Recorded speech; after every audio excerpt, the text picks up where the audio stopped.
ئەوەی کە تایبەتە بە مادەی هۆشبەر لە ناو گیراوەکاندا 20 کەسیان تایبەتە بە تۆمەتی مادەی هۆشبەر گیراون لەو 20 کەسە 13یان بەکارهێنەری مادەی هۆشبەرن حوتیان بازرگانی مادەی هۆشبەرن جۆری ئەو کەرەستانەی مادەی هۆشبەر کە بەکاریان هێناوە کریستاڵ و حەشیشن ڕێژەکە لە سونووری بەڕێوەبەراتیماندا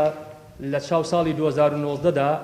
با بڵێن 4 مانگی 2019 بە بەراورد بە 4 مانگی 2020 ڕێژەکە کەمی کردووە ئەمیش هۆکاری یەک لە هۆکارەکان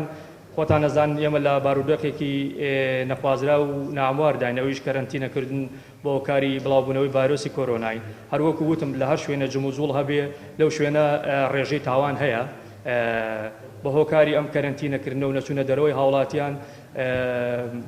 ڕێژەی مادەی هۆشبەر هەم کێشەر هەم بازرگانەکانی مادەی هۆشبەر بە بەراورد بە ساڵی 2019 تاوەکو ئێستا کەمی کردو.